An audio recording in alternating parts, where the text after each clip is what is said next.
मौत एक ऐसा बेजान शब्द जिसका नाम सुनते ही सबके दिल में खौफ का माहौल पैदा हो जाता है। दोस्तों, मौत के बारे में सोचकर हम सबको भय और चिंता होने लगती है। हमारे बीच रहने वाले प्रत्येक जीवित प्राणी को एक दिन मौत का स्वाद चखना ही होगा। दोस्तों, कल्पना कीजिए, अगर ये मृत्यु का सफर बेहद लाचार, बेबस और क्रूर है तो कितना दर्दनाक होगा। जी हाँ दोस्तों, एक ऐसा ही मंजर जिसने हम सबको भावुक कर दिया था। मैं बात कर रहा हूँ टाइटैनिक जहाज की।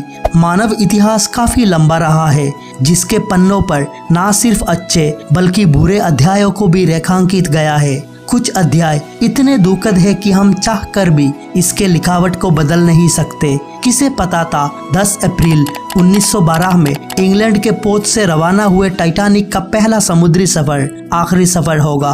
किसे पता था दुनिया का सबसे बड़ा टाइटैनिक जहाज पानी में डूब जाएगा। टाइटैनिक जहाज की दुर्घटना को सदी के सबसे बड़े हादसे के तौर पर गिना जाता है। जेम्स कैमरून ने इस पर एक ब्लॉकबस्टर फिल्म भी बनाई थी। उस जहाज पर हादसे के वक्त 2224 लोग सवार थे। आज की इस वीडियो में हम बात करेंगे टाइटैनिक के लापता यात्रियों का क्या हुआ। मित्रों, टाइटैनिक कब, कैसे और कहां डूबा, डिटेल में जानने के लिए वीडियो के ऊपर दिए आई बटन पर क्लिक करके अथवा डिस्क्रिप्शन में दिए गए लिंक से देख सकते हो। मैं मोहम्मद ताहा आप सभी को अभिनंदन करता हूं। आपने साइन इन किया the public voice YouTube channel. Titanic जहाज के लापता यात्रियों का क्या हुआ, इस सवाल का जवाब आज तक कोई नहीं खोज सका। ये रहस्य सालों से बरकरार है।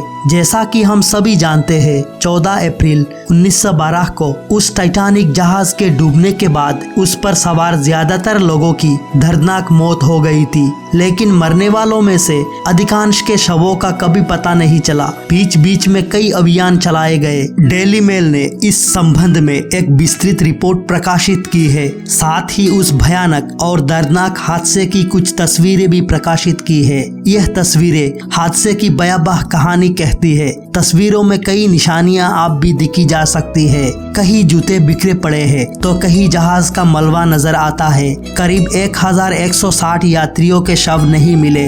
हादसाग्रस्त टाइटैनिक जहाज के नए डिजिटल स्कैन में भीषण तबाही की भयावहता को महसूस किया जा सकता है। उस जहाज पर 2224 लोग सवार थे। ऐसा माना जाता है कि हिमखंड से टकराने के बाद हुई दुर्घटना में 1517 यात्री दुखद रूप से मारे गए थे।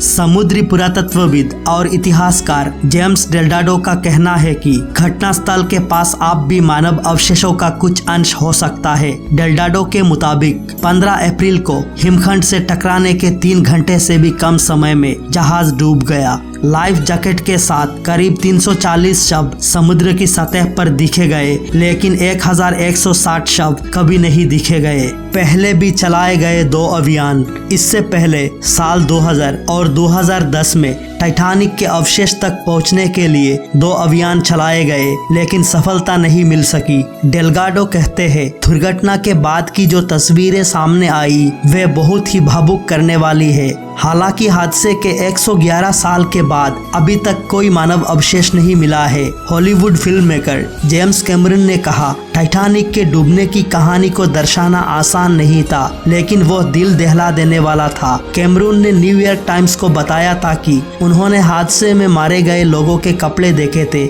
जूते देखे थे, जूतों के जोड़े देखे थे, लेकिन किसी इंसान का शरीर नहीं देखा।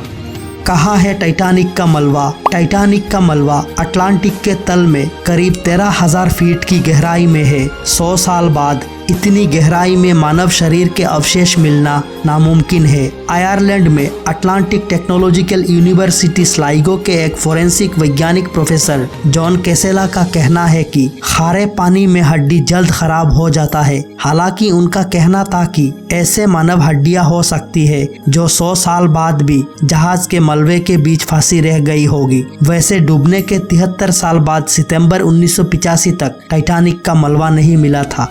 दोस्तों, दुनिया में कुछ लोग ऐसे भी होते हैं जो समय आने पर हंसकर मौत को गले लगाते हैं। कुछ ऐसा ही हुआ था टाइटैनिक पर सफर यात्रियों के साथ। जब टाइटैनिक डूब रहा था उस समय कुछ दिलेर लोग सामने आए और लोगों को दिलासा देते हुए म्यूजिक बजाना शुरू किया। जहाज को डूबने वक्त तक उन लोगों ने म्यूजिक बजाना जारी रखा ताकि लोग चैन से मर सके। उसके बाद जहाज में सवार सभी लोग मौत की आगोश में सो गए।